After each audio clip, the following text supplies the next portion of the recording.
আল্লাহ রাব্বুল আলামিন সূরা আলে ইমরানের 85 নম্বর আয়াতে বলছেন, যারা পারেন ঠোঁট মিলিয়ে বলুন, ওয়া মাইয়াবতাগি গায়রাল ইসলামি দীনান ফালান ইউকবালা মিনহু ওয়া হুয়া ফিল আখিরাতি মিনাল খাসিরিন। জোরে বলুন আল্লাহু আকবার। যারা দল হিসাবে, জীবন বিধান হিসাবে ইসলামকে ছেড়ে দিয়ে অন্য কোন দিনকে গ্রহণ করবে, আল্লাহ বলেছেন আমি তার কোনো কিছুই কবুল করব না। আখিরাতে সে লাভবান হবে না ক্ষতিগ্রস্ত হবে? কার কথা? ক্ষতির আরবি হলো খুসরান। ক্ষতির আরবি কি? খুসরান, খুসর। ইন্নাল ইনসানা লাফি খুসর, ক্ষতিগ্রস্ত হবে। আমি প্রথম আয়াতেও কিন্তু খুসরানান মুবিনা বলেছি, দ্বিতীয় আয়াতে আসছে ফিল আখিরাতি মিনাল খাসিরিন। আমার বন্ধুগণ, আমার দেশে ইসলামী দলও আছে, আবার অনিসলামী দলও আছে, আছে না নাই বলেন? ইসলামী দল আমার দেশে আছে না নাই? আবার ইসলামী দল ছাড়াও এই দেশে দল আছে না নাই? আছে। আমরা কোন দলটা করব বলেন? আরো জোরে, আরো জোরে। ইসলাম আছে যেখানে, ইসলাম আছে যেখানে, মনে থাকবে তো ইনশাআল্লাহ।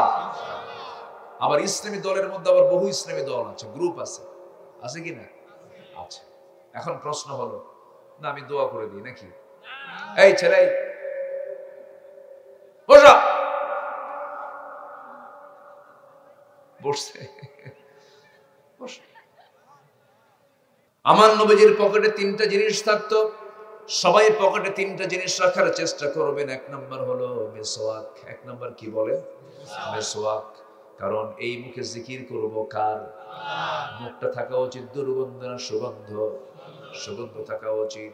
মিসওয়াক রাখতেন আমার নবীজি। নাম্বার 2 হলো মুস্তুন, চিরুনি রাখতেন। আমার নবীজির চুল ছিল বড় বড় ঝাঁকড়ানো চুল ছিল, ঘাড় পর্যন্ত চলে আসতো। 2 দিকে সিটি করে চুলটা ছেড়ে দিতেন। বিশ্বনবীর সুন্দর চেহারা, সাদা সুন্দর চেহারার মাঝে কালো কিসকিসে চুলগুলো ফুটে উঠতো। আম্মা জান আয়েশা বলেন, আল্লাহর নবী ইউসুফ আলাইহিস সালামকে দেখে যে যুগের নারীরা লেবু কাটতে নিয়ে হাত কেটে ফেলেছিল, তারা যদি একটা বার ওই নারীগুলো রাসূলের চেহারার দিকে তাকাতো, হাত কেন কলিজাও কেটে ফেলে দিত, তাও তারা টের পেত না। সেই চুলগুলো আঁচড়ানোর জন্য নবীজি পকেটে চিরুনি রাখতেন। নাম্বার 3 হলো আতর রাখতেন, সুগন্ধি রাখতেন। এত পরিমাণ সুগন্ধি তিনি ব্যবহার করতেন। হাদিসে এসেছে আমার নবীজি কোনো কিছু বেশি হলে, হাদিয়া হলে পরে ফেরত দিতেন না। এটা লাগবে না, তুমি এটা নিয়ে যাও, আমার এটা আছে। কিন্তু আমার নবীর কাছে যদি কেউ বালিশ দিত, বালিশটা ফেরত দিতেন না, বালিশ খুব পছন্দ করতেন। আরেকটা হলো আতরও যদি কেউ দিত, আতরও তিনি মানা করতেন না। আতর তালুতে ঢালতেন, এরকম করে মেখে নিয়ে মাথা থেকে গোটা শরীর পর্যন্ত তিনি আতর লাগায় দিতেন। অন্য কাউকে পেলে আতর লাগায় দিতেন, সুগন্ধি লাগায় দিতেন। আমার বন্ধুগণ, সেই নবীজির আমরা উম্মত, সেই নবীর উম্মতের গায়ে আজকে আতরের গন্ধ না গাজার গন্ধ? শীতের ভিতরে এমন বিড়ি খায় গোটা চাদর পচা পচা গন্ধ। রাগ করতেছেন নাকি আপনারা? আমরা এরকম থাকবো কেন? মানুষ পারে নাকি? কি পারে না মানুষ? অবশ্যই ছেড়ে দেওয়া সম্ভব। আমরা ছেড়ে দেব, জোরে বলি ইনশাআল্লাহ। যারা বিড়ি খায়, আমার তো গন্ধ সহ্য হয় না, এরা আবার বাথরুমেও খায়। কিছু কিছু লোক আছে বাথরুমে যায়, একদিকে ছাড়ে আরেকদিকে ঢুকায়। যেরকম নাউযুবিল্লাহ, আছে না নাই? এগুলো শয়তানের ওয়াসওয়াসা, এগুলো করব না আমরা। জোরে বলি ইনশাআল্লাহ। শয়তান বলে নেশা করো, শয়তান বলে মদ খাও, শয়তান বলে জিনা করো, শয়তান বলে সুদ খাও। শয়তানের তো এই সমস্ত হুকুমগুলো শয়তানের। আমার বন্ধুগণ, জিনা করলে পরে চোখ নষ্ট হয়ে যাবে, রূহ নষ্ট হয়ে যাবে। মদ্যপান করলে পরে কোনো সেন্স থাকবে না, তার মধ্যে কোনো মনুষ্যত্ব থাকবে না। আমার বন্ধুগণ, মদ খেলে তাল না মাতাল বলেন? বলেন বলেন, তাল না মাতাল? এক মদের মদ খায় আর 3টার দিকে বাড়িতে আসছে। বাড়িতে এসে দরজায় ডাক দিচ্ছে, এমন জোরে ডাক দিছে মানে ডাবল লোড, ডাবল বোতল খাইছে। দরজায় ডাক দিলে বউ তো টের পাইছে যে আমার স্বামী আসছে, এখন দরজা খুলবে কেমনে, সংসার পাচ্ছে না। তো দরজা খুলতে নি বড় ছেলেকে ডাক দিয়ে বলে, বাজান তুই সাথে আয়, তোর বাপ তো আসছে, কি জন্য খাইছে আল্লাহ জানে, তুই সাথে আয়। বড় ছেলে একখান সাথে নিয়ে দরজার কাছে আসছে। দরজা ডাক দেওয়া মাত্র খুলে দেওয়ার সঙ্গে সঙ্গে দেখে চোখ লাল টকটক, বোর দিকে তাকায়া এরকম করে লাল চোখে তাকায় আছে। ছেলের দিকে তাকায়া বলে, বউয়ের দিকে তাকায়া কি বলবে কোনো হুঁশ নাই। তো বউ দরজা খোলা মাত্রই বউয়ের দিকে তাকায়া এখন স্বামী কয়, আম্মা আসসালামু আলাইকুম। কি কথা কি বুঝতেছেন? আচ্ছা। বউ এখন মনে মনে করে, একা বললে তাও তো হতো, ছেলে সামনে দাঁড়ানো, এর সামনে আমার আম্মা বললে কথা বলো নাকি? তুমি কি বেকুব নাকি? তোমার কি একটু হুঁশ নাই? ছেলেটা পাশে দাঁড়ায় আছে, তার সামনে তুমি আমার আম্মা কও। সুশীল সমাজ, জাতির শ্রেষ্ঠ সন্তান শিক্ষক মন্ডলী, জাতির বিবেক সাংবাদিক বৃন্দ, সামনে উপস্থিত দূরে কাছের বিভিন্ন স্থান থেকে ছুটে আসা এই গভীর রজনীতে আমার প্রাণ প্রিয় সম্মানিত দ্বীনি ভাইরা, আড়ালে বসে আছেন শ্রদ্ধেয়া সম্মানিতা মা বোনেরা। আলোচনার সূচনায় আনুষ্ঠানিকতার মধ্য দিয়ে আমার পক্ষ থেকে আবারও দিল খোলা সালাম, আসসালামু আলাইকুম ওয়া রাহমাতুল্লাহি ওয়া বারাকাতুহু। সালামের জবাব একটু ভিজা ভিজা মনে হচ্ছে। আসসালামু আলাইকুম ওয়া রাহমাতুল্লাহ। সবাই কেমন আছেন বলুন? আমাকে প্রশ্ন করলেন যে আল্লাহ তাআলা আমাকে আপনার মতোই, আপনার কাতারেই, আপনার সাথেই রেখেছেন। বলছি আলহামদুলিল্লাহ। গতবার এসেছিলাম দিনে, এবার আসছি হলো রাতে। একটু বেশি রাত হয়েছে, একটু আগে উঠলে ভালো হয়। সবকিছুর তো একটা যৌবন কাল থাকে। মানুষের যৌবন কাল হলো 25 থেকে 40 বছর। তো মাহফিলের মূল যৌবন কাল হলো সর্বোচ্চ 9টা থেকে 11টা পর্যন্ত। সেই যৌবন কাল পার করে আমি উঠছি বুড়া কালে। এখন এই শেষ সময় সব চাপ একসাথে, ঘুমের চাপ, যাওয়ার চাপ, নিম্ন চাপ, ঊর্ধ্ব চাপ, বিড়ি খাওয়া চাপ, বহু চাপ। তো আমাকে সময় দেবেন তো নাকি? আমার ভাইজান তিনি গত পরশু ছিলেন চীনে, চীন সফর ছিল, এসেছেন। আজকের ওনার সফরের বর্ণনা শুনে আমি তো হতভম্ব হয়ে গেছি, অবাক হয়ে গেছি। একটা মানুষ ছুটে বেড়ান কেমনে এত? সম্মানিত ভাইরা, নির্ঘুম রাত, এই সফর, এই দ্বীনি দাওয়াতের কার্যক্রম, আল্লাহ তুমি তাদের সকল খেদমতকে তুমি আল্লাহ কবুল আর মঞ্জুর করে নাও। আমিন। দিন শেষে যদি কবুল না হয় বড় বিপদ। সাইয়েদনা আবু বকর সিদ্দিক রাদিয়াল্লাহু তাআলা আনহু একদিন দোকানদারি করছেন কাপড়ের। কিসের? কাপড়। এক কাস্টমার এসে বললেন যে এই কাপড়টা আমার পছন্দ হয়নি, কাপড়টা আপনি ফেরত নেন। তিনি ফেরত নিলেন। ফেরত নেওয়ার পরে টাকাও দিয়ে দিলেন, কিন্তু চোখের পানি আর বন্ধ হচ্ছে না প্রথম খলিফার। সবাই অবাক হয়ে গেলেন যে একটা কাপড় ফেরতের পরে খলিফার চোখে পানির কারণটা কি? তো ওনাকে যখন এই প্রশ্ন করা হলো যে আপনি সামান্য বিষয়ে কাঁদেন কেন? কেন আমি তো এই জন্য কাঁদি না, কান্নার কারণটা কি? তিনি বলছেন আমি এই জন্য কাঁদি, এই কাপড়ওয়ালার, এই কাস্টমারের কাপড় পছন্দ হয়নি, আমাকে ফেরত দিয়ে চলে গেল, আমিও তাকে টাকা দিয়ে দিলাম, আমি কাপড় বুঝে নিলাম, শেষ হিসাব। কিন্তু আমি যখন মরে যাব, আল্লাহ যখন আমাকে আড়ালে ডাক দিয়ে বলেন আবু বকর এইদিকে আসো, এই যে তোমার নামাজ, এই যে তোমার জিহাদ, এই যে তোমার দান সাদকা, এই যে তোমার আমলনামা, আমার কাছে একটাও পছন্দ হয়নি, তুমি এগুলো ফেরত নিয়ে যাও। আমি এগুলো নিয়ে কোথায় যাব? আমি সেই দিনই আমলনামা আল্লাহ যদি আমার পছন্দ না করেন, আমি কোথায় যাব? কোথায় আমার আশ্রয় কোথায়? এই জন্য কান্দি। আল্লাহু আকবার। সাইয়েদনা ওমর ফারুক রাদিয়াল্লাহু তাআলা আনহু একদিন এক হাদিস উনি জানতেন, এক সাহাবী শোনাচ্ছেন, হাদিস শোনা মাত্রই হাওয়া করে কাঁদতেছেন, শিশুর মতো কাঁদতেছেন। কোন হাদিস? যার মধ্যে যাররা পরিমাণ অহংকার থাকবে সে জান্নাত পাবে না। উনি ভাবলেন, আমি তো অর্ধ দিনের শাসনকর্তা, আমার কাছে কেমন যেন মনে হয় আমার ভিতরে কিছু অহংকার আছে কিনা।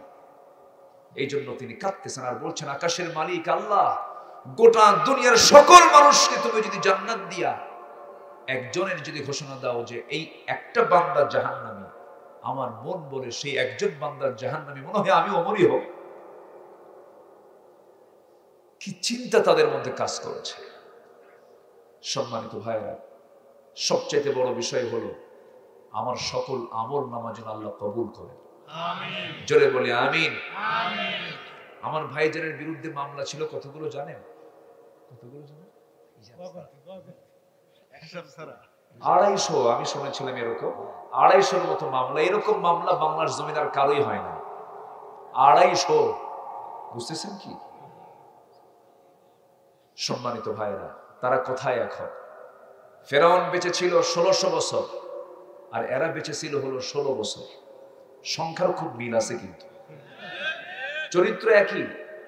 ফেরাউনের একটাই চরিত্র, সেটা হলো ক্ষমতা ছাড়ানো, বউকে মেরে শেষ করবো। বউকে মারছিল তো, ফেরাউন বউকে মারে নাই, ক্ষমতা ছাড়া ছাড়েন, বউকে মেরে শেষ করে দিচ্ছিল ক্ষমতার জন্য, নিজের বউকে সে ছাড়ে নাই। তো এদেরও 16 বছর একটাই চিন্তা হলো ক্ষমতা ছাড়া যাবে না। আল্লাহ তাআলা ফেরাউনকে পানিতে চুবায় মেরেছেন, আর এরা যে কেমনে হাওয়া হলো কিছু বুঝলাম না। ঠিক কিনা বলেন? যুবকরা ভাবছিলাম মনে হয় ডিভাইস আসক্ত হয়েছে, মাদকাসক্ত হয়ে মানে শেষ হয়ে গেছে। না, জাতে মাতাল তালে ঠিক একদম 45 মিনিট গুনে গুনে টাইম দিয়ে দিয়েছে। তাড়াতাড়ি সরো, দুপুরের খাবার আমরা খাবো, মুরগির রান্না ওরা যায় খায় আসছে। আলহামদুলিল্লাহ বলেন। কিন্তু আসল বিজয় কিন্তু এখনো আসেনি। বিজয়ের সামনে। এই যেটা আমরা বয়ান শুনলাম, কোন দিন আমরা মানি না, আমরা দিন মানি কার? আসতে বলবেন না কার? স্বাধীন হয়েছে দেশ 53 বছর, কেউ চালিয়েছে 25 বছর, কেউ চালিয়েছে 16 বছর, কেউ চালিয়েছে 9 বছর, কেউ মাঝখান দিয়ে মঈনুদ্দিন ফখরুদ্দিনরা কয়েক বছর। সব দেখা শেষ। সবার নামের আগে মুসলমান ছিল। কেউ ইসলাম দিয়ে রাষ্ট্র চালায় নাই, কোরআন দিয়ে রাষ্ট্র চালায় নাই। অতএব আমরা আগামীর দেশ দেখতে চাই, কোরআনের দেশ, ইসলামের দেশ। রাজি আছেন কারা কারা? হাত উঁচু করে দেখান মুসলমান।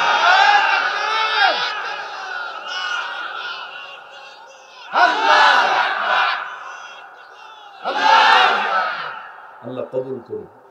জোরে বলি আমিন। আমার ভাইজান শুরুতেই বলেছেন আমি খুব ক্লান্ত, আমি তো চলে যাব কালকে। ওনাদের প্রত্যেকটা সেকেন্ড মূল্যবান। উনি চলে যাবেন, মন খারাপ করবেন আপনারা? আসতে করে লক্ষণ তো খারাপ দেখতেছে আপনাদের, মহব্বত করতে হবে তো। উনি উঠে যাবেন, চলে যাবেন, বহু কাজ। তো ওনার সাথে কি আপনারা চলে যাবেন নাকি? আমি আছি যতক্ষণ, আপনি থাকবেন ততক্ষণ। জোরে বলি ইনশাআল্লাহ।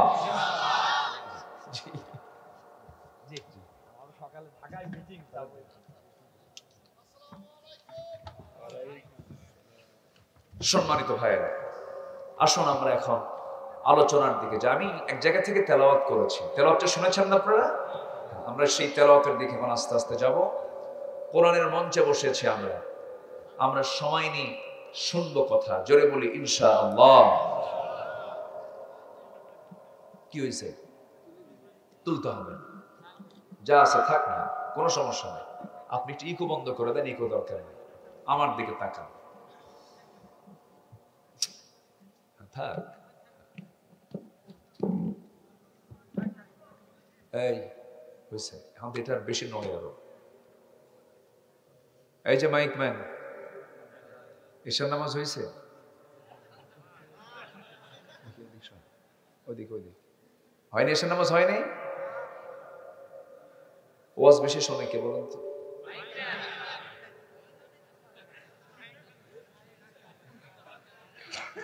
হয়েছে? নামাজ হয়েছে? এটাও হয়নি। এই মাইখান নেবেন না। সম্মানিত ভাইয়েরা, নামাজ পড়তে হবে। দুঃখ কি জানেন, এই দেশের মুসলমানদের সবচেয়ে বড় অপরাধ হলো আজান শুনে নামাজ পড়ে না। আমি কি ভুল বলতেছি? আমি কি ভুল বলেছি একটাও? কেন নামাজ পড়ে না? নামাজের ব্যাপারে এই দেশে যারা নেতৃস্থানীয় ব্যক্তি কেউ চাপ দেয়নি, কেউ বলেনি। এ পর্যন্ত যারা এই নেতৃত্ব ধরেছেন, নামাজ পড়তে হবে, জাহান্নাম থেকে বাঁচতে হবে, এমন জাতীয় বক্তৃতা তাদের মুখে ছিল না। কি ছিল? ভাইরা আমার,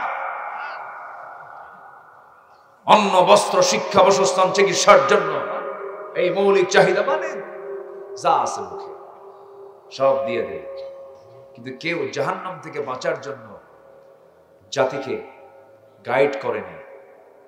আজকে যদি জাতিকে গাইড করার জন্য যদি সৎ নেতৃত্ব আমার দেশে তৈরি হতো, বেনামাজি বেশি হওয়ার কথা না নামাজি বেশি হওয়ার কথা? নামাজি বেশি হওয়ার কথা। নামাজি মাত্র 5%। মাত্র 100-তে কয়জন? 100-তে কয়জন নামাজ পড়ে? এর মধ্যে আবার সুদখোরও আছে। কি আছে? সুদখোর নামাজিও আছে। আমরা নামাজি হব, জোরে বলি ইনশাআল্লাহ। বিড়ি খাওয়া নামাজি? বিড়ি খাওয়া লোক আমার দেশে কম না বেশি? আবার মাহফিলে এসে জিজ্ঞাসা করে, হুজুর বিড়ি খাওয়া কি জায়েজ আছে? মানে উনি চেষ্টায় আছেন কেমনে জায়েজ করা যায়।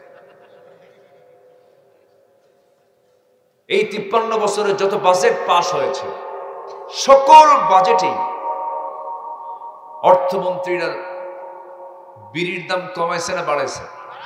বাড়াইছে। যারা বিড়ি খায় তারা বলে প্রয়োজনে বাড়ি বেঁচে খাবো, বিড়ি খাওয়া ছাড়তাম না।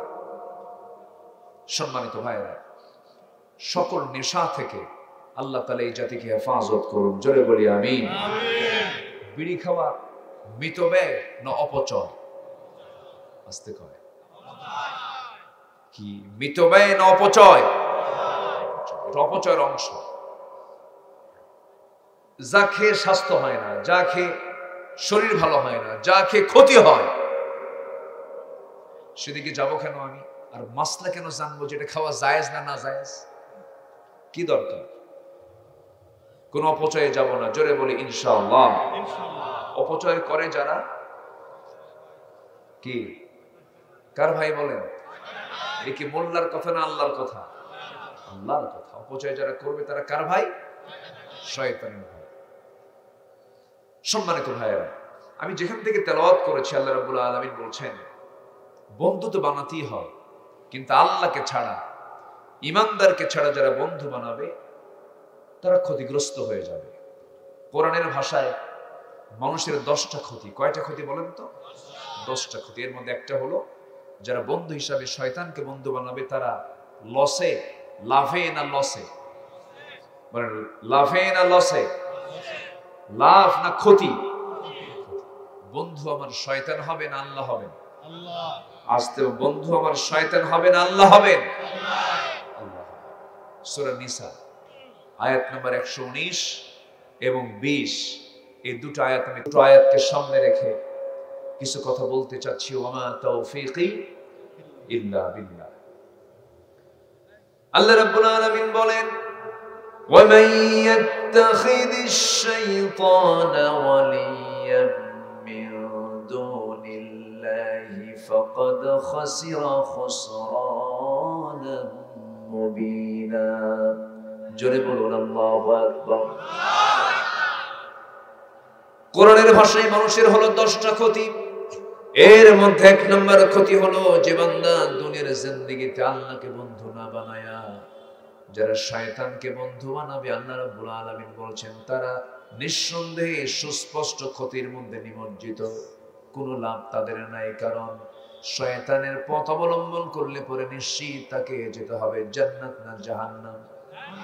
জান্নাত না জাহান্নাম? জাহান্নাম যেতে হবে। শয়তান কোথায়? বলেন তো, আসতে কয়। শয়তানকে চাটমোহর চেনে? দেখছেন চেনে না? এই শয়তানকে চাটমোহর চেনে না? এরকে না বললেন কেন? শয়তানকে চাটমোহর আসে? আসে। শয়তান শুধু চাটমোহর কেন? শয়তান শুধু চাটমোহর কেন?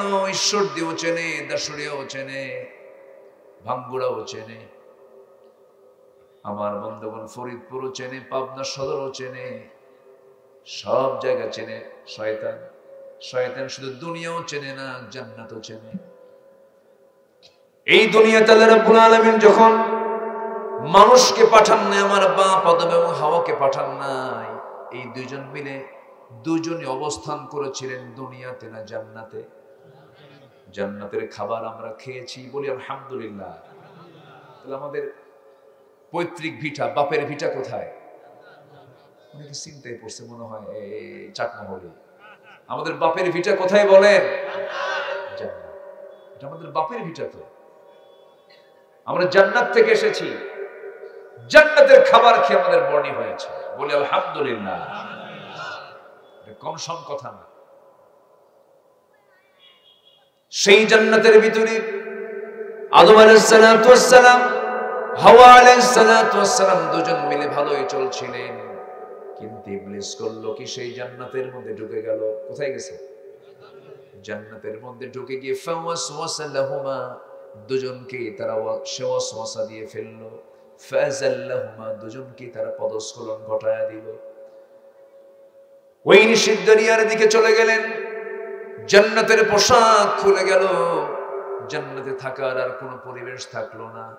আল্লাহ বললেন তুমি দুনিয়াতে চলে যাও, দুজন মিলে চলে যাও। কুল্লা হাবিতু মিনহা জামিআ, দুজন মিলেই তোমরা চলে যাও। এই যে দুনিয়াতে পাঠায়া দিলেন, জান্নাতেই ছিলাম, ভালোই ছিলাম, প্যাঁচটা লাগায় দিয়েছে, তার নাম কি?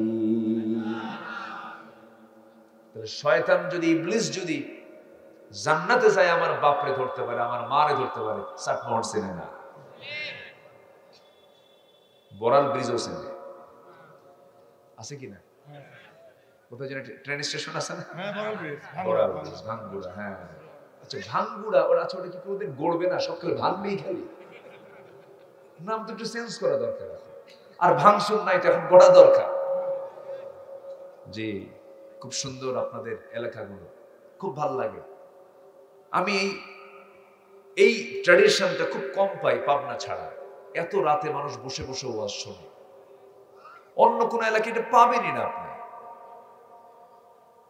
এই তো 3 দিন আগে সিলেট মাহফিল ছিল, ওরা সন্ধ্যার পরে, মানে রাতে তারা ওয়াজই শোনে না, দিনেই মাহফিল শেষ করে ফেলে। এক একটা এলাকার এক একটা কালচার। কিন্তু এই এলাকায় রাত যত গভীর হয়, আল্লাহর ওলির মতো সবার চোখ তত খুলতে থাকে। আল্লাহর ওলিদের চোখ খুলে কখন? রাতের বেলা, সব ঘুমায়, আর ওলিদের চোখ তত খুলতে থাকে, জাগতে থাকে। কার মহব্বতে? কার মহব্বতে? আল্লাহ। তাহলে মানুষের ক্ষতি কয়টা বলেন তো? মনে আছে আপনাদের? আমার আলোচনায় আছে কোরআনের ভাষায় মানুষের কয় ক্ষতি? এর মধ্যে 1 নম্বর ক্ষতি হলো কাকে বন্ধু বানানো। আস্তে, কাকে বন্ধু বানানো? যারা মদ খায় তারা কারে বন্ধু বানাইছে? মদ খাওয়া লোক তো আমার দেশে নাই। আসতে বলে আসে না? নাই। যে মদ খায় তার চিহ্ন কি চেহারায় আসে না? তার চোখ কেমন হয় বলেন? লাল হয়। চেহারা দেখলে টের পাওয়া যায়, চোখ এরকম মনে বের হয়ে আসতেছে। আর যে বিড়ি খায় তার কি কালো হয়? ঠোঁট দেখি বোঝা যায় এটা কি খোর? বিড়ি খোর। রাগ করতেছেন না কেউ? হুজুর এরকম করে আমার গালিগালাজ দিচ্ছে, রাগ করে যাবে না, একটু দয়া করে শোনেন কথা বলে। তাহলে যে বিড়ি খায় তার ঠোঁট কালো হয়, ওকে কি বলে? বলেন কি খোর? যে মদ খায় চোখ লাল বানায় তারা কি কয়? তাহলে বিড়ি খোর, মদ খোর।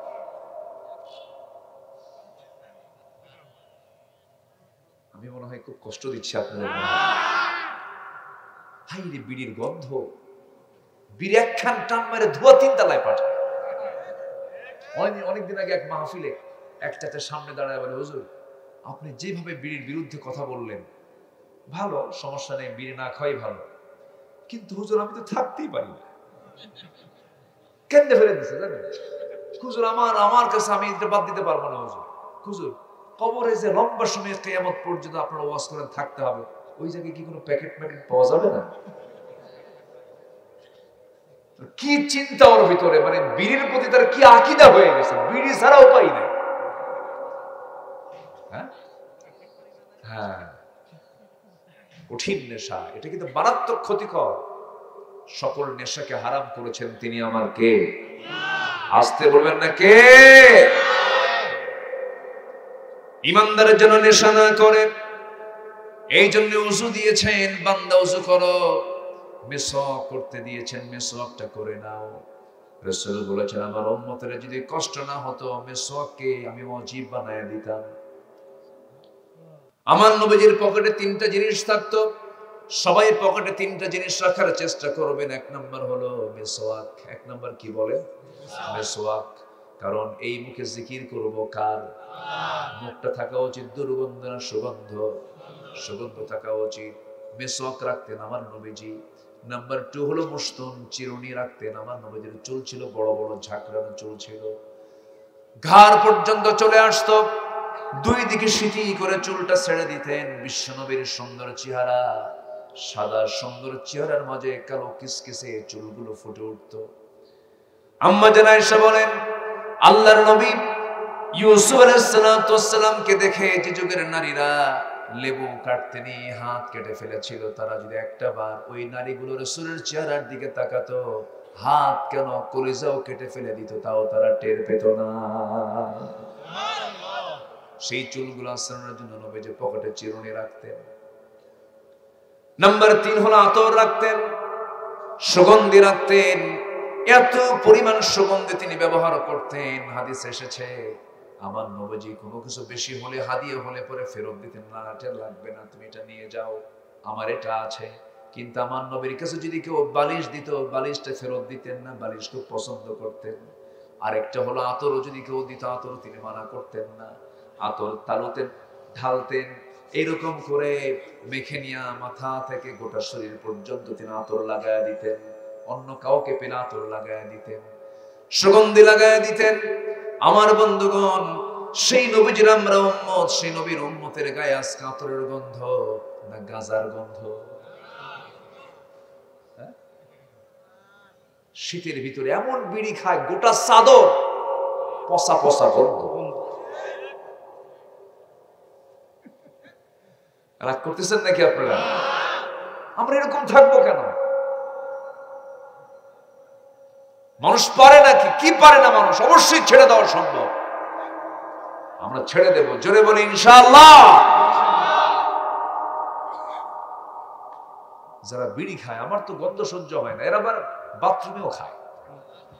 কিছু কিছু লোক আছে বাথরুমে যায়, একদিকে ছাড়ে আরেকদিকে ঢুকায়।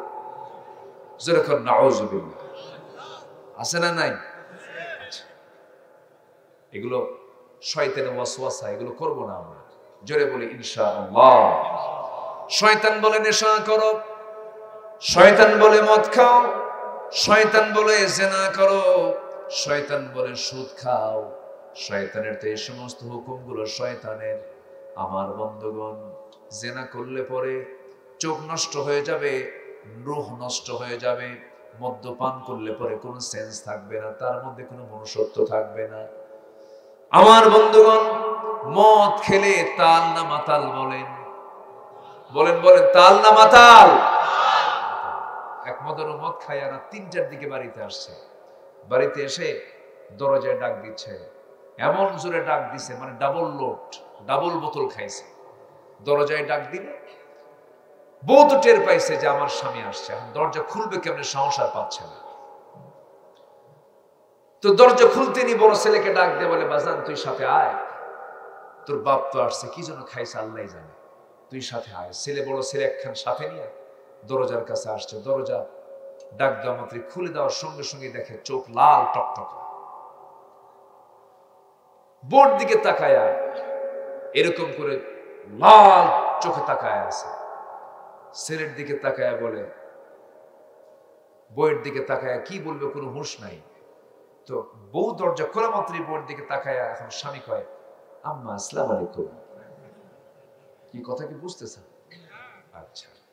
বউ এখন মনে মনে করে, একা বললে তাও তো হতো, ছেলে সামনে দাঁড়ানো, এর সামনে আমার আম্মা বললে কথা বলো নাকি? তুমি কি বেকুব নাকি? তোমার কি একটু হুঁশ নাই? ছেলেটা পাশে দাঁড়ায় আছে, তার সামনে তুমি আমার আম্মা কও। ছেলের দিকে তাকায় বলে, দুলাভাই আসসালামু আলাইকুম। কি বলেন, নেশার ফলাফল এটা কিনা বলেন? সেই নেশা আমার দেশে মদের লাইসেন্স পাওয়া যায়। আমার আপনার টাকার ভিতরে মদ বিক্রির টাকা আছে। দর্শনায় কেরুয়ান কম একটা কোম্পানি আছে, মদের ফ্যাক্টরিতে মদ তৈরি হয়। এই মদ, এই সুদ, এই জেনা, এই যে বৈধতা দিয়েছে, সারা জীবন ওয়াশ করে এগুলো বন্ধ হবে না। এগুলো বন্ধ হবে তখনই যখন পার্লামেন্ট আলেমরা বসে যখন এগুলোকে নিষিদ্ধ করে ফেলবে। ঠিক কিনা? মদ, জুয়া, জেনা, ব্যভিচার, এগুলো আলেম ছাড়া কেউ বন্ধ করবে না। অতএব বহু ধোঁকা নিয়েছি আমরা জীবনে, বহু ধোঁকা খেয়েছি, আর ধোঁকা খেতে চাই না। আমরা চাই এমন কিছু ব্যক্তির হাতে দেশের ক্ষমতা চলে যাক, যারা কেউ বাবার আইন দিয়ে, স্বামীর আইন দিয়ে, মানুষের আইন দিয়ে, প্রচলিত আইন দিয়ে তারা দেশ রাষ্ট্র গড়বেন না। তারা দেশ রাষ্ট্র গড়বেন কিসের আইন দিয়ে? আসতে বলবেন না, কিসের আইন দিয়ে? এই কথাগুলো আমরা বিগত সময়ে বলেছি। আমাদেরকে বলেছে যুদ্ধাপরাধী, আমাদেরকে বলেছে রাজাকার, আমাদেরকে বলেছে মৌলবাদী, সন্ত্রাসী, জঙ্গি, এরকম করে গালিগালাজ দেওয়া হয়েছে। এক দিনের জন্য, এক সেকেন্ডের জন্য আমরা হক কথা বলা থেকে নিজেকে দূরে রাখিনি, জেল কেটেছি। 2018 সালে চট করে নির্বাচনের আগে আমাকে বাড়ি থেকে তুলে নিয়ে চলে গেল। থানায় নিয়ে গিয়ে ওসি মহোদয় আমাকে বলতেছে, হুজুর উপায় নাই, উপরের নির্দেশ, ধরে আনছি, রাগ করি না, বদদোয়া দিয়েন না, আপনার ওয়াজ শুনি, আপনি খুব মহব্বত করি, কি করবেন হুজুর? জান বাঁচান্ত ফরজ, চাকরি বাঁচান্ত ফরজ। আমি কইলাম ইমান বাঁচান্ত নফল।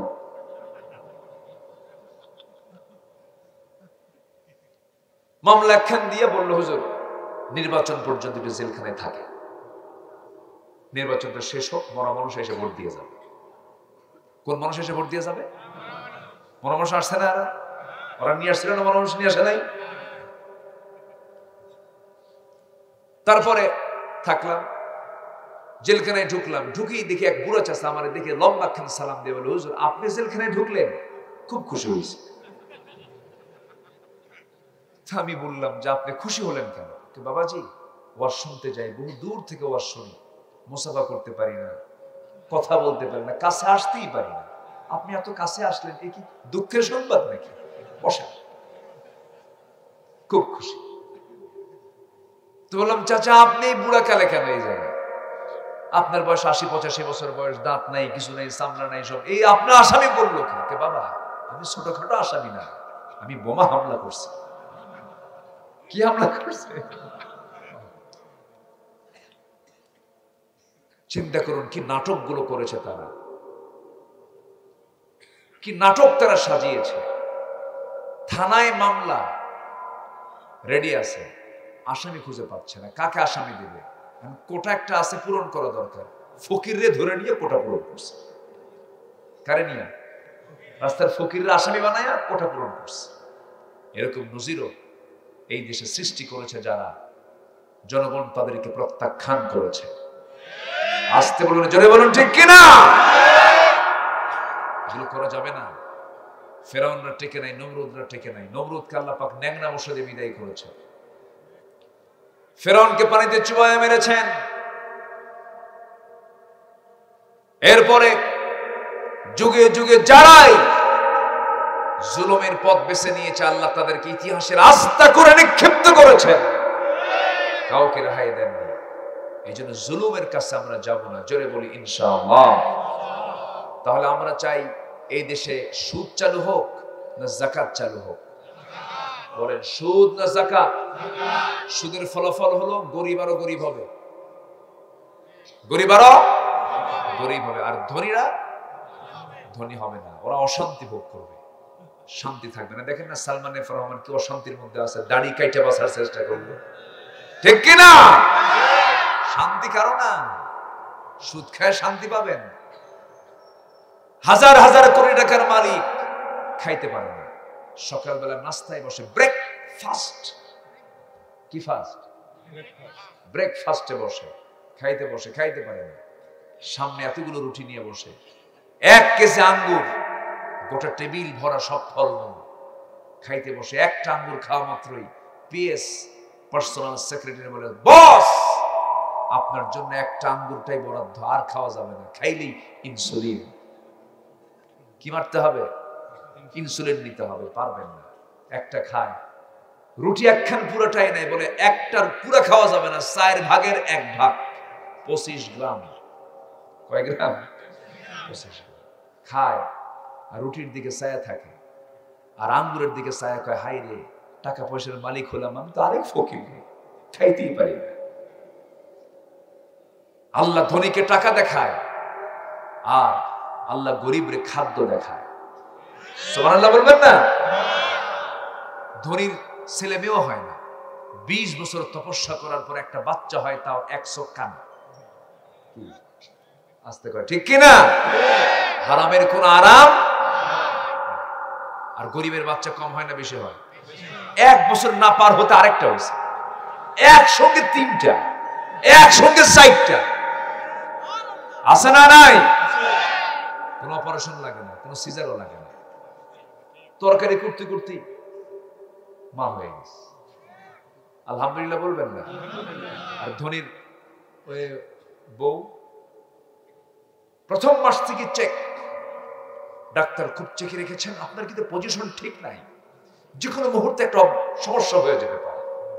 এই চেক করতে করতে এখন আর বাসাই জুড়ল, শেষ পর্যন্ত বলে অপারেশন থিয়েটার, রোগীরও মায়েও মৃত্যু, সন্তানেরও মৃত্যু। আর গ্রামীণ এই গরিব মানুষগুলোর চিন্তা করুন, কখন বাচ্চা হয় কেউ জানি না। আলহামদুলিল্লাহ বলো, নিয়ামতকার নিয়ামতকার। এই জন্য আফসোস করা যাবে না, যা দিয়েছেন আল্লাহ বলবো আলহামদুলিল্লাহ। এক লোক, গ্রামের মানুষ, গেছে শহরে, আত্মীয় একজন অসুস্থ, তাকে দেখতে গেছে, হয়েছে ডায়াবেটিস। কি হয়েছে? ডায়াবেটিস। কিন্তু চেহারা খুব সুন্দর, সুন্দর ফুটফুটে চেহারা, ডায়াবেটিস। তো গ্রামের ক্ষীণকায়, মানে কঙ্কাল সার দেহ, কিন্তু সুস্থ মানুষ, দেখতে গেছে। কে ভাই, তোমার দেখতে আসলাম, তুমি নাকি অসুস্থ? কে ভাই অসুস্থ ভাই, আমি, আমার ডায়াবেটিস হয়েছে। এই গরিব লোকটা কয়, হাই রে, এই লোকটার কি অসুখ হলো, দেখতে তো খুব সুন্দর দেখা যায়, হাই রে, আমার যদি সেই ডায়াবেটিসটা হতো। কি কথা কি বুঝতেছে না? সম্মানিত ভাইরা, হারামের কোন আরাম। হারাম পথে যাওয়া মানে শয়তানকে কি করা? খুশি করা, তাকে বন্ধু বানানো। আমরা হারামের দিকে যাব না, জোরে বলি ইনশাআল্লাহ। 1 কয় নাম্বার গেল? 1। আমরা সুদ চাই না যাকাত চাই? এই 53 বছর আমার দেশে সুদ ছিল না যাকাত ছিল? সুদ, নাতির সুদ, ঘরে ঘরে সুদ। পাবনায় সুদ নাই? পাবনায় সুদ আছে? এই সময় কেউ উঠেন না, উঠলেই ভাববো ওটাই সুদ খায়। ওই যে উঠতেছে, বসুন। নাম্বার 2, ইসলাম ছাড়া যদি কেউ অন্য কোনো দিন গ্রহণ করে, অন্য কোনো দলকে গ্রহণ করে, সে ব্যক্তি লাভবান না ক্ষতিগ্রস্ত? লাভবান না ক্ষতিগ্রস্ত? ক্ষতিগ্রস্ত। আল্লাহ রাব্বুল আলামিন সূরা আলে ইমরানের 85 নম্বর আয়াতে বলছেন, যারা পারেন ঠোঁট মিলিয়ে বলুন, ওয়া মাইয়াবতাগি গায়রাল ইসলামি দীনান ফালান ইউকবালা মিনহু ওয়া হুয়া ফিল আখিরাতি মিনাল খাসিরিন। জোরে বলুন আল্লাহু আকবার। যারা দল হিসাবে জীবন বিধান হিসেবে ইসলামকে ছেড়ে দিয়ে অন্য কোন দিনকে গ্রহণ করবে, আল্লাহ বলেছেন আমি তার কোনো কিছুই কবুল করব না। আখিরাতে সে লাভবান হবে না ক্ষতিগ্রস্ত হবে? কার কথা? ক্ষতির আরবি হলো খুসরান। ক্ষতির আরবি কি? খুসরান, খুসর। ইন্নাল ইনসানা লাফি খুসর, ক্ষতিগ্রস্ত হবে। আমি প্রথম আয়াতেও কিন্তু খুসরানান মুবিনা বলেছি, দ্বিতীয় আয়াতে আসছে ফিল আখিরাতি মিনাল খাসিরিন। আমার বন্ধুগণ, আমার দেশে ইসলামী দলও আছে, আবার অনিসলামী দলও আছে, আছে না নাই বলেন? ইসলামী দল আমার দেশে আছে না নাই? আবার ইসলামী দল ছাড়াও এই দেশে দল আছে না নাই? আচ্ছা, আমরা কোন দলটা করব বলেন? আরো জোরে, আরো জোরে। ইসলাম আছে যেখানে, ইসলাম আছে যেখানে, মনে থাকবে তো ইনশাআল্লাহ। আবার ইসলামী দলের মধ্যে আবার বহু ইসলামী দল আছে, গ্রুপ আছে, আছে কি না? আচ্ছা, এখন প্রশ্ন হলো, না আমি দোয়া করে দিই নাকি? এই ছেলে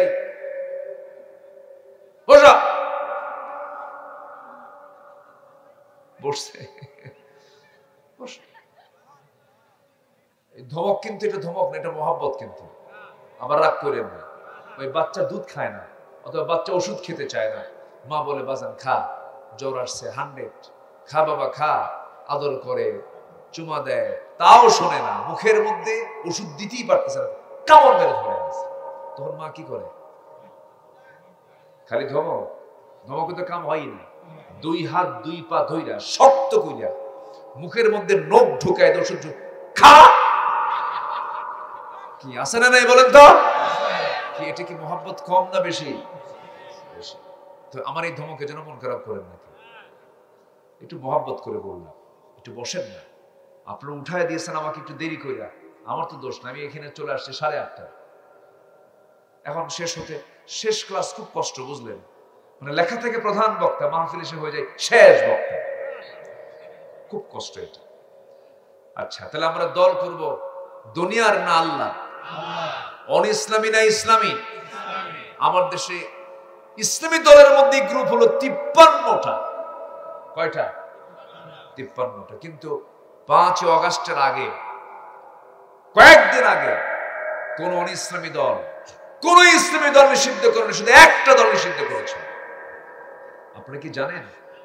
সবাই জানেন তো? কয়টা দল নিষিদ্ধ করেছিল? শত শত দলের মাঝে একটা দলকে তারা নিষিদ্ধ করেছিল।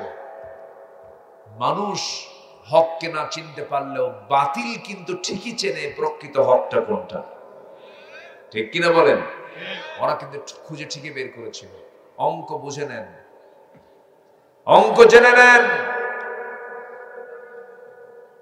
প্রস্তাব এসেছে, আল্লামা সাঈদীকে বলা হয়েছে দল ছেড়ে দেন, আপনাকে জেল থেকে ছেড়ে দেওয়া হবে। উনি বললেন দল করে দুনিয়ার জন্য নয়, আল্লাহর জন্য। সুবহানাল্লাহ বলবেন না? আপনি বলেন যে আমি নির্দলীয় কোনো দল আর করি না, উনি বললেন না আমি আল্লাহর দল করি, মরে যাব, শহীদ হব, কারোর সামনে মাথা নত করব না। কি অত্যাচারটা করা হলো তার উপরে। সুস্থ মানুষ 13 আগস্ট 2023 সালে তাকে ধরে নিয়ে জেলখানা থেকে সুস্থ মানুষ নিয়ে যাচ্ছে। ওনাকে বলা হলো আপনি চলেন কোথায়? হসপিটালে। কেন? আপনি অসুস্থ। রোগী কয়ে আমি অসুস্থ, আমি তো নিজেই জানি না। জোর করে ধরে নিয়ে চলে গেল হসপিটালে, ভর্তি করায়া একটা মহল পয়জনিং করে, বিষ প্রয়োগ করে থেকে শহীদ করে দিয়েছে, হত্যা করা হয়েছে। মাহফিলের এই প্ল্যাটফর্ম থেকে স্পষ্ট ভাষায় জানান দিতে চাই, যাদের চক্রান্তে ইতিহাসের এই কিংবদন্তিকে যারা হত্যা করেছে, অবিলম্বে তাদেরকে গ্রেফতার করে চূড়ান্তমূলক দৃষ্টান্তমূলক শাস্তি নিশ্চিত করা হোক। রাজি আছেন কারা কারা? হাত উঁচু করে দেখেন মুসলমান।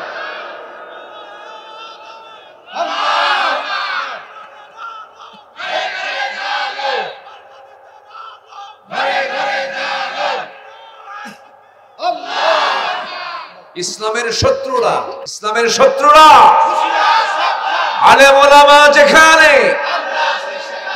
কোরআন সুন্নাহ যেখানে, আল্লাহ কবুল করুন, আল্লাহ কবুল করুন, আল্লাহ কবুল করুন।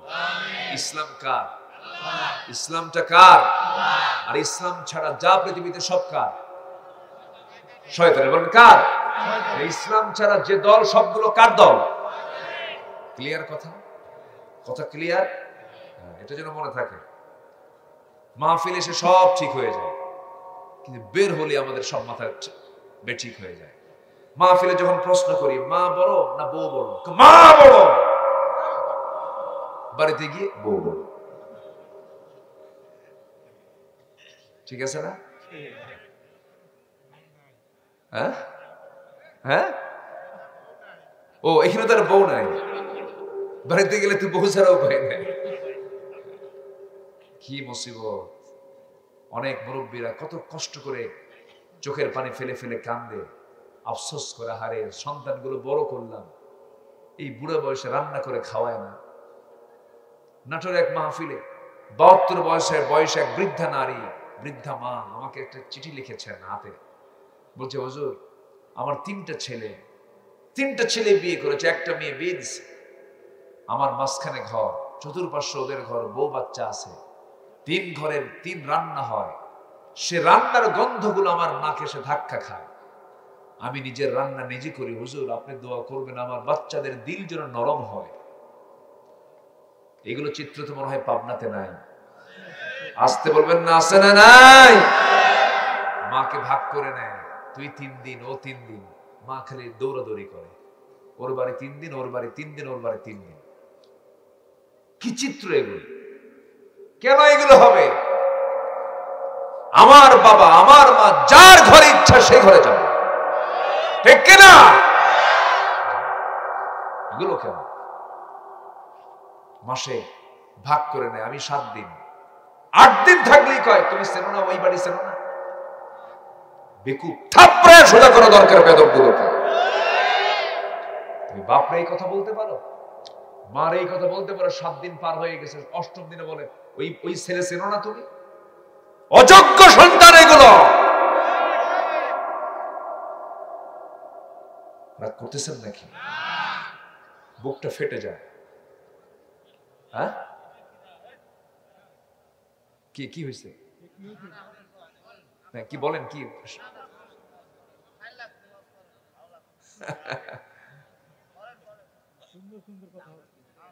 কষ্ট পাচ্ছেন নাকি? কষ্ট পাচ্ছেন? আমার আল্লাহর ওয়াজই সবার পছন্দ হয় না, আমার ওয়াজ পছন্দ হবে কেন? কিছু তো হবেই। জি, এটা সমস্যা নেই। সম্মানিত ভাইয়েরা, মাকে ভাত দিবেন না আপনি জান্নাত পাবেন? আচ্ছা, মাকে ভাত দিবেন না আপনি জান্নাত পাবেন? মাকে ভাত না দেওয়া কি লস না লাভ? মাকে ভাত না দেওয়া লাভ না লস? দিবেন না ভাত, আপনার পেটে এমন একটা টিউমার হবে, যা কামাইছিলেন সব টিউমারই শেষ করবে, একটাও থাকবে না। আল্লাহ টিউমার দিয়ে শেষ করে দিবে। সামান্য একটা জান ঢুকায় দিবেন, সব শেষ হয়ে যাবে। আমার বন্ধুগণ, মাকে ভাত দেয় না, বাবার দিকে তাকায় না। সন্তান বাবাকে মারে, বাবাকে জবাহ করেছে, এমন দৃশ্য আমার দেশে আছে না নাই বলেন? মাকে মারতে মারতে ঘর থেকে বের করে দিয়ে দেয়। ওইদিকে আল্লাহর একজন পয়গম্বর ছিলেন মুসা আলাইহিস সালাতু ওয়াস সালাম, একদিন আল্লাহকে বলছেন, আল্লাহ তুমি কি আমাকে জান্নাত দিবে নাকি? হ্যাঁ দেব। আমি যে জান্নাতে থাকবো, আমি সেই জান্নাতে আমি একা থাকবো কেমনে? আমার জান্নাতের মধ্যে কোনো বন্ধু থাকবে নাকি? হ্যাঁ তোমার জান্নাতে একজন বন্ধু থাকবে। কে? একজন কসাই তোমার জান্নাতি বন্ধু হবে। আল্লাহকে বলছেন, আল্লাহ একজন কসাই কেন আমার জান্নাতের বন্ধু হবে? সেই কসাইটা কোথায়? কোথায় তার বাড়ি? কোন জায়গায় তার বাড়ি? আমি তাকে দেখতে যাব। যাও দেখে আসো। চলে গেছেন তার বাড়িতে, গিয়ে দেখেন সেই কসাইটা বাড়ি থেকে বের হয়েছে, তার মা ঘরের মধ্যে, বৃদ্ধা মানুষ, নড়াচড়া করতে পারে না, দোলনায় দোল খাচ্ছেন। সেই বৃদ্ধা মার পাশে দাঁড়িয়ে বলছে, ও বৃদ্ধা মা, তো আপনার সন্তানটা কোথায়? আমার সন্তান বাজারে চলে গেছে গোশত কাটার জন্য, ব্যবসা করার জন্য, সে কসাই। বৃদ্ধা মাকে লক্ষ্য করে মুসা আলাইহিস সালাতু ওয়াস সালাম বলছেন, আপনাকে রেখে চলে গেছে আপনার সন্তান, আপনার তো সে খেদমত করুন, আপনার সন্তান তো ভালো না। মা খেপে গিয়ে বলছে, ও যুবক, তোমাকে চিনি না, কিন্তু আমার সন্তানকে নিয়ে কোনো কথা বললে তোমাকে চিন্তা করে বলতে হবে। আমার সন্তান আমার অনুগত সন্তান। আজকে সকালে আমি যখন ঘুম থেকে উঠে আমাকে গোসল করায় দিয়েছে, আমাকে মাথায় তেল দিয়ে দিয়েছে, রান্না বান্না নিজে করে আমার মুখে খাবারগুলো তুলে দিয়েছে। আমাকে দোলনায় দোল দিয়া বলে, মা আমি তোমার সঙ্গে সর্বক্ষণ থাকলে পরে আমার ব্যবসা বন্ধ হয়ে যাবে, তুমি কিছুক্ষণ থাকো, আমি একটু বাজারে যাই, ব্যবসা করে আসি। যে প্রাণী জবাহ করবো সেই প্রাণীর ভুনার অংশটুকু, কলিজার অংশটুকু তোমার জন্য ভুনা করে আমি তোমাকে খাওয়াবো, মা তুমি থাকো। ওই যুবক, তুমি আমার সন্তানকে কেন নেগেটিভ চিন্তা করছো? আমার সন্তান এমন করে দিনের পর দিন আমার খেদমত করেই চলছে। আমি আমার সন্তানকে নিয়ে মাঝে মাঝে আল্লাহর কাছে দোয়া করি, আল্লাহ আমার সন্তান যদিও কোনো বড় আলেম নয়, বিশেষ ব্যক্তি নয়, একজন কসাই হতে পারে, কিন্তু সে আমার চরম অনুগত। আমি মা আমাকে দারুণ সম্মান করে, সেই মার পক্ষ থেকে তোমার কাছে ফরিয়াদ করি, আমার সন্তানকে যদি তুমি জান্নাত দাও, সেই জান্নাতি দেবা যে জান্নাতের বাসিন্দা আল্লাহর পয়গম্বর মুসা হবে। জোরে বলে সুবহানাল্লাহ। কার সামনে বলে? কার সামনে? মুসার সামনে বলা হলো। সাইয়েদনা মুসা আলাইহিস সালাতু ওয়াস সালাম চোখের পানি মুছতে মুছতে ভাবলেন, আল্লাহ বুঝতে পেরেছি ওই কসাইটা আমার সঙ্গে কেন বেহেশতের বন্ধু হবে, জান্নাতের সাথী হবে। এই জন্য আমার বন্ধুগণ, সবার বাড়িতে দুটো সম্পদ যারা আছে, মা এবং বাবা, এর চাইতে বড় বরকতি রহমতের সম্পদ পৃথিবীতে দ্বিতীয়টা না। জোরে বলে সুবহানাল্লাহ। বাপ মার খেদমত করলে লস না লাভ?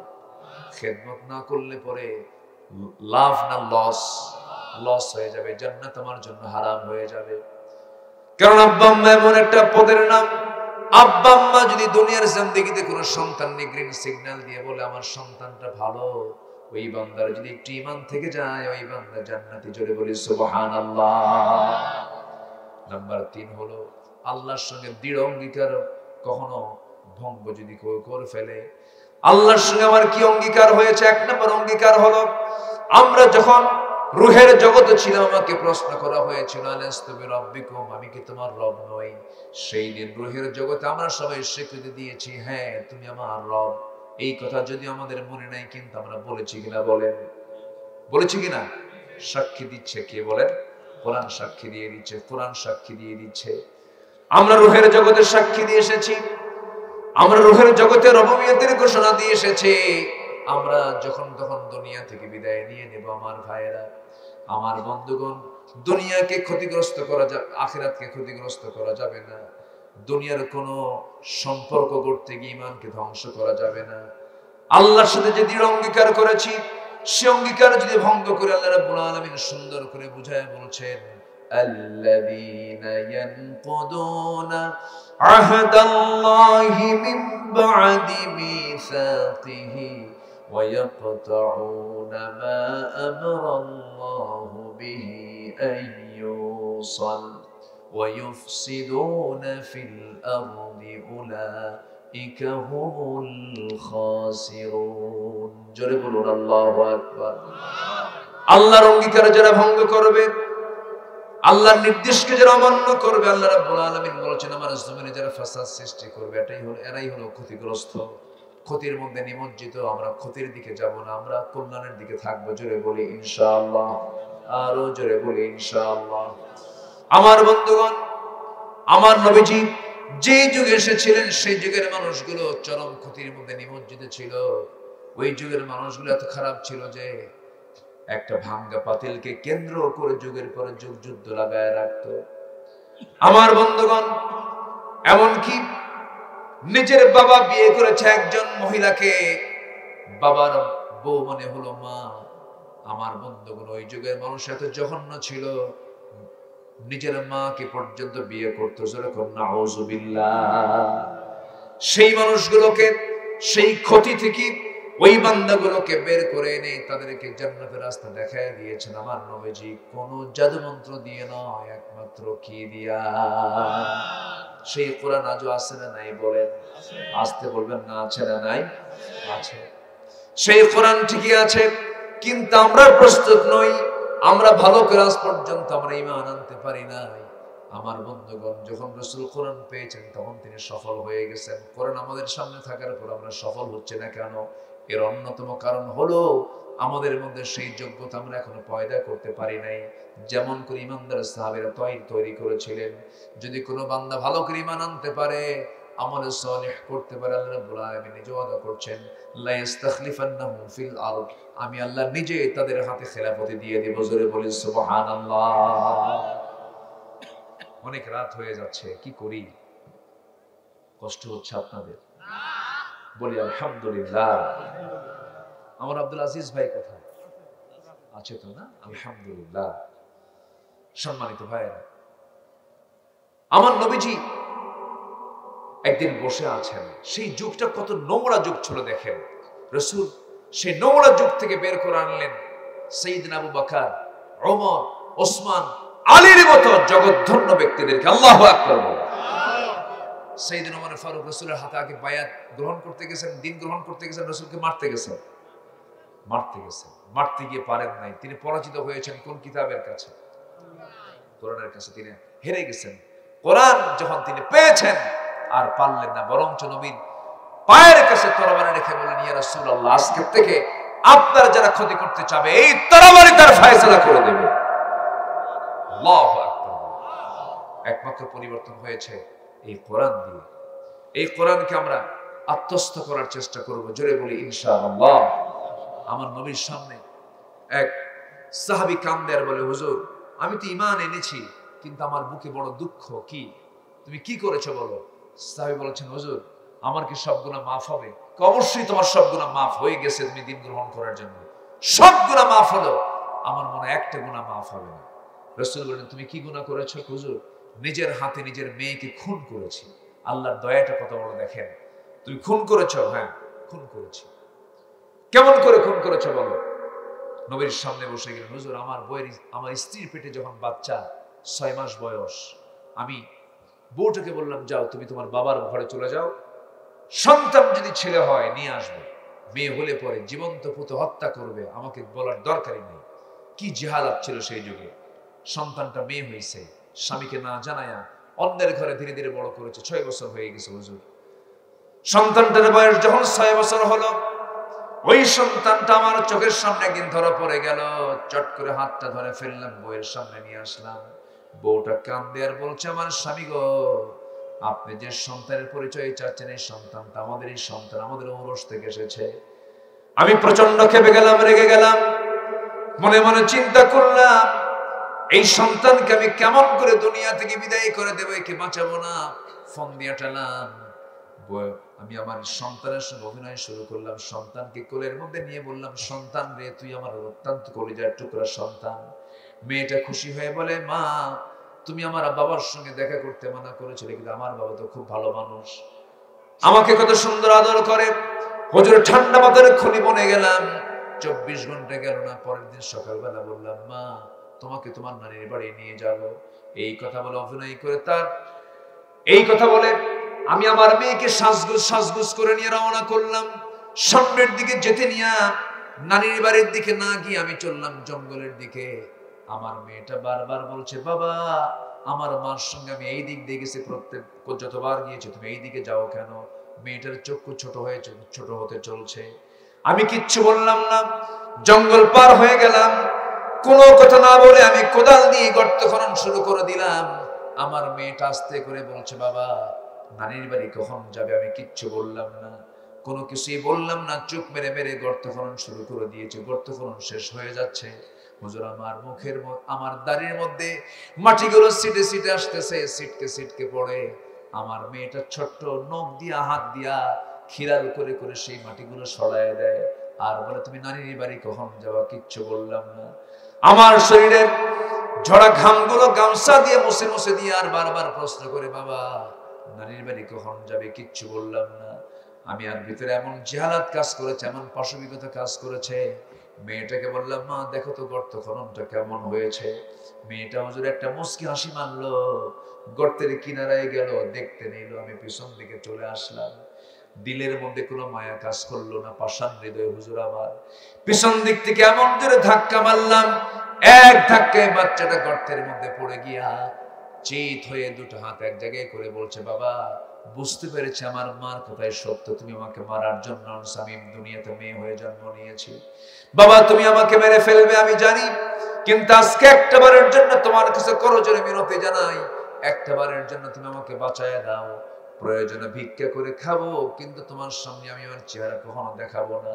হুজুরের দয়া হলো না, মায়া হলো না, দিল পরিমাণ কোন মায়া মহব্বত কাজ করলো না। জিয়ারতের কারণে করলাম কি, হাতের মধ্যে পাথর নিলাম, সেই পাথরটা নিয়ে সন্তানটার কলিজা বড় বড় যখন মেরে দিলাম, ফিঙ্কি দিয়া রক্ত বের হওয়া শুরু হয়ে গেল। চিৎকার করে আব্বা আব্বা বলে ডাকতেছে, কিন্তু হুজুর একটা বারের জন্য জবাব দিলাম না। হাতের সেই পাথর দিয়া মাটি চাপা দিয়া, পাথর চাপা দিয়া জনমের মতো শেষ করে দিলাম। আমার এতদিন তা মনে হয় নাই, কিন্তু যেদিন দিন গ্রহণ করেছে সেই দিন থেকে আজ পর্যন্ত হুজুর বিছানায় মাথা রাখি, পিঠ রাখি, কিন্তু ঘুমটা আসে না। আমার নবীজি বললেন, ও সাহাবীরে, তুমি এত বড় গুনাহ করেছো, তুমি ভেবো না তোমার গুনাহ মাফ হবে না, তবে দিন গ্রহণ করার কারণে এত বড় গুনাহ তোমার জীবন থেকে আল্লাহ রাব্বুল আলামিন মুছে সাফ করে দিয়েছেন। জোরে বলেন সুবহানাল্লাহ। সেই যুগের ওই ক্ষতিগ্রস্ততা থেকে তাদেরকে কল্যাণের দিকে নিয়ে এসেছেন, কিচ্ছু দিয়া নয়। কি দিয়া বলেন? আসতে বলবেন না, কি দিয়া? কোরআন দিয়া। নাম্বার 4 হলো আল্লাহর সঙ্গে সাক্ষাৎকে যারা অস্বীকার করবে তারা ক্ষতিগ্রস্ত হয়ে যাবে। নাম্বার 5 হলো সরল পথ থেকে বিচ্যুত হওয়ার পার্থিব জীবনে যাদের প্রচেষ্টা ব্যর্থ হয়েছে তারাও ক্ষতিগ্রস্ত হয়ে যাবে। নাম্বার 6 হলো আল্লাহর পথ থেকে বিচ্যুত হয়ে নিজ এবং পরিবারকে যারা ক্ষতিগ্রস্ত করবে তারাও ক্ষতিগ্রস্ত হয়ে যাবে। নাম্বার 7 হলো ক্ষণকালীন পার্থিব জীবনকে যারা পার্থিব জীবনে যারা আল্লাহকে ভুলে যাবে তারা ক্ষতিগ্রস্ত হয়ে যাবে। নাম্বার 8 হলো সত্যের পথে ঈমান না আনা, সৎকর্ম না করলে তারা ক্ষতিগ্রস্ত হয়ে যাবে। ইন্নাল ইনসানা লাফি খুসরিন। নাম্বার 9 হলো বাতিলের প্রতি বিশ্বাস স্থাপন, আল্লাহকে অস্বীকার করবে যারা তারাই ক্ষতিগ্রস্ত হয়ে যাবে। নাম্বার 10 হলো পার্থিব জীবনের স্বার্থে ঈমানের পর যারা কুফরিকে গ্রহণ করবে তারা ক্ষতিগ্রস্ত হয়ে যাবে। আল্লাহ তাআলা এই 10 প্রকারের ক্ষতিগ্রস্ততা থেকে আল্লাহ তাআলা আমাদেরকে হেফাজত করুন। জোরে বলি আমিন। সম্মানিত ভাইরা, হ্যাঁ কিছু বলতে হবে? মাইকের অপারেটর কোথায়? মহিলাদের ওখানে মাইক নাকি? আশ্চর্য কথা।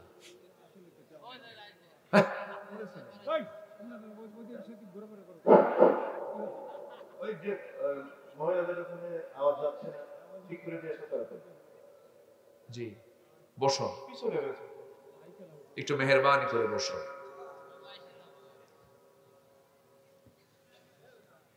একটু জিকির করি লা ইলাহা, আরো জোরে লা ইলাহা সুবহানাল্লাহ।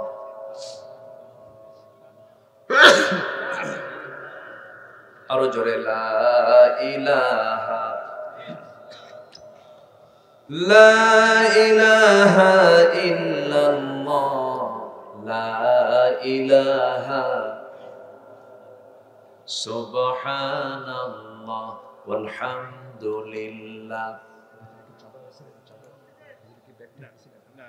লা ইলাহা ইল্লাল্লাহ মুহাম্মাদুর রাসূলুল্লাহ সাল্লাল্লাহু।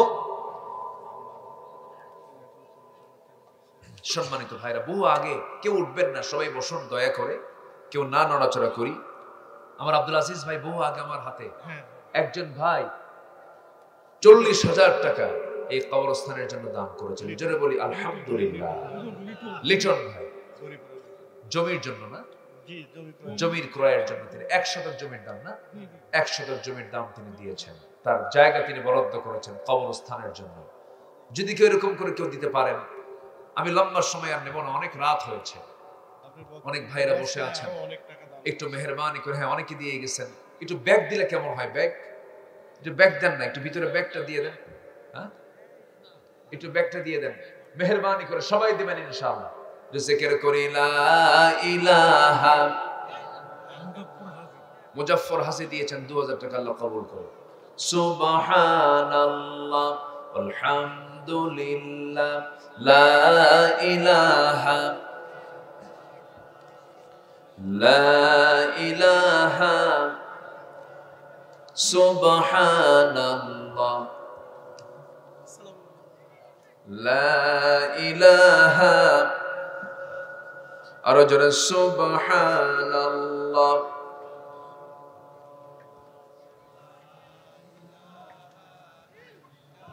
যে যা পারে আমরা সবাই দেবো ইনশাআল্লাহ। আল্লাহ তুমি দিল থেকে দেওয়ার তৌফিক দাও, জোরে বলি আমিন। আব্বা আম্মা ভাই বোন যাদেরই আত্মীয় স্বজন কবরে চলে গেছে তাদের রুহের মাগফিরাতের জন্য দোয়া চেয়ে সবাই দেবেন, আল্লাহ তুমি কবুল করো, জোরে বলি আমিন। আমি চাইতে গেলাম আর চলে গেলেন, একটু মেহরবানি করে বসুন না ভাই। জি, আর কে আছেন? সবাই দেবেন ইনশাআল্লাহ। আল্লাহ তুমি সবাইকে দিল থেকে দেওয়ার তৌফিক দাও।